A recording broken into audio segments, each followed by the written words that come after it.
뉴욕 증시가 웬만한 충격에도 잘 무너지지 않는 단단한 모습을 보이고 있습니다. 오늘도 증시가 상승했죠. 다우가 0.24 상승, S&P 500이 0.2% 상승, 나스닥이 0.21% 상승, 러셀리처는 0.3% 상승했습니다.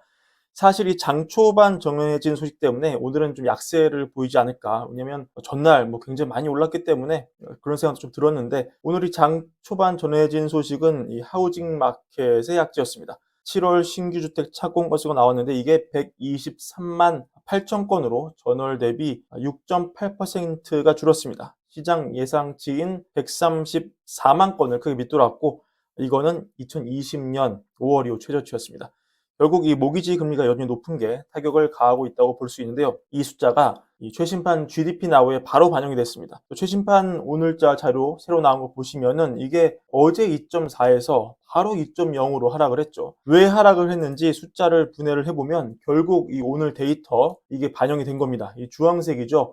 레지덴셜 인베스트먼트가 음수를 강하게 기록하면서 GDP 예상치를 하회시켰다, 크게 끌어내렸다, 이렇게 분석할 수 있고, 사실 지금 이 증시를 올릴 수 있는 요소가 결국은 지금 침체가 아니라는 거 아닙니까? 산룰 경고 등 펴졌지만 침체가 아니라는 거 아닙니까? 그래서 어제 소매 판매 숫자의 강한 지지에 시장이 그렇게도 뜨겁게 반응했던 것인데, 이렇게 GDP 예측치가 조금 하락하는 모습을 보고도 뉴욕 증시가 이렇게 버텨준다는 것은 역시 지금 투심이 상당히 살아있는 모습이다, 이렇게 평가할 수 있겠습니다. 근데 다시 원점으로 좀 돌아가가지고, 사실 지금 밑바닥 경기는, 미국의 밑바닥 경기는 굉장히 안 좋다는 얘기가 좀 많습니다. 실제 이 월걸부 이 채널 구독자 댓글 달아주신 것만 봐더라도 이 자영업 하시는 분들이 너무 경기가 어렵다, 이렇게 얘기를 하는 분들이 많이 계시지 않습니까? 근데도 2분기에 GDP가 2.8%가 나왔고, 지금 GDP 나우도 보시면은, 다시 보겠습니다. 이게 떨어진 게 지금 2%죠. 이게 2.9까지 찍혀 있었어요. 떨어진 게 2.0이다. 2.0만 나와도 사실 굉장한 겁니다. 이 정도 나와도 적어도 침체 걱정은 전혀 안 할 수 있는 그런 수준이죠. 그럼 GDP가 왜 이렇게 세게 나오냐? 미국 GDP 왜 이렇게 세냐? 어쩌면 이게 힌트일 수 있을 것 같습니다. 자, 이게 프레드에서 가져온 GDP 갭이에요. GDP 갭이 뭐냐? 실제 GDP와 잠재 GDP 간의 차이입니다. 이게 지금 최근 보시면 올해 들어서 상당히 이 양수로 올라가고 있는 걸 볼 수가 있죠. 가장 최신 데이터인 이 2분기 데이터 보시면은 차이가 1.04%포인트 정도 나고 있습니다. 그러면 실질 GDP는 알겠고, 잠재 GDP가 뭐냐? 잠재 GDP는 경제가 최대한 효율적으로 운영이 될 때 달성할 수 있는 최대 생산량입니다. 말이 안 되죠. 최대 생산량이 잠재 GDP인데 왜 실제 GDP가 잠재 GDP를 넘어가냐? 왜 한계치를 넘어가냐? 물론 이 장기적으로 보면은 실제 GDP와 잠재 GDP가 외부 변수가 없을 때는 수렴하는 게 맞는 거죠. 하지만 단기로는 변동이 있을 수 있습니다. 단기에 자원을 과잉으로 활용을 해서 근로자가 단체로 초과 근무를 하거나, 아니면은 AI 생산성 향상 단기에 집중적으로 일어나거나, 아니면 통화 정책을 매우 완화적으로 유지하거나, 이러면 일시적으로 경제가 실제 낼 수 있는 출력 이상의 오버페이스를 유지할 수 있습니다. 그러면 지금 최근 1년간 왜 미국의 실제 GDP가 잠재 GDP를 넘어섰느냐? 많은 게 설명이 될 수 있겠죠. 일단 통화 정책은 아니겠죠. 긴축적이니까. 오버페이스의 이유는 아닐 겁니다. 그럼 AI 열풍에 힘입어서 생산성이 엄청 올라간 걸까요? 아니면 갑자기 근로자들이 단체로 노동 시간을 엄청 늘린 것일까요? 아니면 정부가 재정 정책을 잘 풀어서 경제 활동을 촉진한 걸까요? 이 그래프만 가지고는 단정할 수 없지만 아마 이 모든 것들이 다 종합된 그런 결과일 겁니다.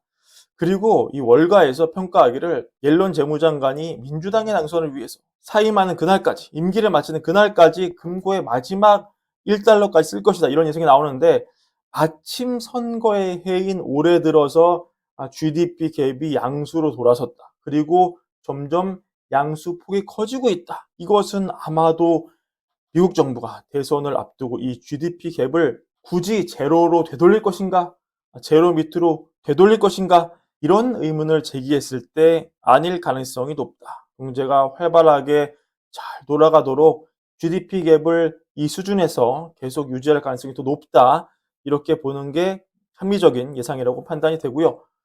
그렇다면 역시 이 선거의 해인 올해까지는 적어도 침체가 올 확률이, 물론 세상에 뭐 절대적인 건 없죠. 그렇지만은 침체가 안 올 확률이 더 높을 것이다. 그리고 이것도 이 상승 하락 이렇게 그래프가 사이클을 타기 때문에 지금 상승 그래프를 탄 이상 추세적으로 더 오를 공산이 더 크다. 이렇게 볼 여지가 있고, 물론 이거를 반대로 해석한다면 지금 GDP가 올해 들어서 미국이 높은 거의 원인 중 하나는 약간 이 모래성을 쌓는 것이다. 지금 침체의 데이터가 섞여 나오는 와중에 이런 GDP 갭이 다시 음수로 돌아가면 어느 순간 GDP 데이터 확 무너질 수 있다. 이런 식의 데이터 해석도 물론 가능해 보입니다. 오늘 굴스비 총재의 인터뷰가 있었습니다. 굴스비는 비둘기파죠. 혹시 비둘기적으로 얘기했는데요. 오늘 이 미국 경제가 과열 징후를 보이지 않기 때문에 연준이 제약적인 정책을 필요 이상으로 오래 유지하는 걸 경계해야 한다. 지금은 절대 과열된 경기가 아니다. 긴축을 할 때는 경제 과열에 대한 두려움이 있을 때인데 지금은 그런 경제 상황이 아니다. 이렇게 얘기를 했습니다. 역시나 9월 금리 인하설에 한 표를 던져주는 인터뷰였습니다. 올해 상승장을 잘 맞춘 톰리가 또 인터뷰 나왔습니다. 참고할 만한 견해의 변화가 있었습니다. 일단 기본적인 뷰 자체는 뭐 변하지 않았어요. 근데 단기 뷰가 좀 조심스럽게 변했습니다. 이렇게 얘기했는데 이 역사적으로 보면은 여름에 참 투자가 어려웠다. 특히 8월은 1928년 이후 저점이 가장 많이 나오는 달이었고 특히 8월 첫째 주가 그랬다. 그래서 아마도 최악의 상황은 이미 지나갔을 수 있지만 여름 내내 어려운 상황이 좀 이어질 수 있고 여름은 10월까지 이어질 것 같다. 이렇게 얘기합니다. 조금 신중해진 거죠. 하지만 연말이 되면은 상황이 괜찮아질 것이다. 이렇게 얘기를 하면서 2주 전보다 질문자가 확신이 좀 줄었습니까? 라는 질문에는 우리 확신에는 변화가 없다. 라는 말로 대응을 했습니다. 그리고 이 단기에 이렇게 좀 울퉁불퉁하겠지만 다시 상승하는 이유로는 증시가 에스컬레이터를 타는 이유로는 일단 잭슨호에서 전반적으로 긍정적인 분위기가 조성될 것이라고 내다봤고요. 금리는 올해 100bp 정도 내릴 것이라고 생각을 하고 있는 걸 볼 수 있었고 CPI 관련해서 이번에 높았던 게 그나마 이제 높았던 게 자동차 보험과 주거비였는데 자동차 보험 관련해서는 지금 보험사 실적으로 보니까 실적이 엄청 잘 나고 있다는 거예요. 이걸 보면은 더 이상 보험료가 더 올라갈 여지가 없다. 이렇게 보고 있고요. 그렇겠죠. 보험사가 막 실적이 엄청 잘 나오는데 보험료를 또 올리면 이건 도둑놈이겠죠. 그리고 주거비, 임대료는 결국 시간의 문제다. 시간 지나면 떨어진다. 후행함으로 이렇게 말을 했습니다. 그리고 가장 큰 변화가 이겁니다. 불과 얼마 전에 톰리가 러셀 2000 굉장히 세게 밀었지 않습니까? 올해 3000 간다. 엄청 콜을 세게 했거든요. 근데 이번에 인터뷰 보니까 이렇게 얘기를 해요. 소형주는 단연간의 저점을 만드는 과정에 있다. 소형주에 대한 확신은 이전만큼 강하지 않을 수 있다. 대부분의 사람들은 다시 시장에 들어올 때 나스닥이나 AI 쪽을 먼저 살 거다. 하지만 지금 소형주 밸류에이션이 굉장히 낮게 나오고 있고 실적도 올라가고 또 금리 인하, 통화정책 완화 경로가 보이는 지금 소형주에 투자하는 것은 여전히 의미가 있다고 생각을 한다. 여전히 의미가 있다고 말을 하지만 불과 얼마 전까지와는 조금 뉘앙스가 달라진 걸 볼 수 있습니다.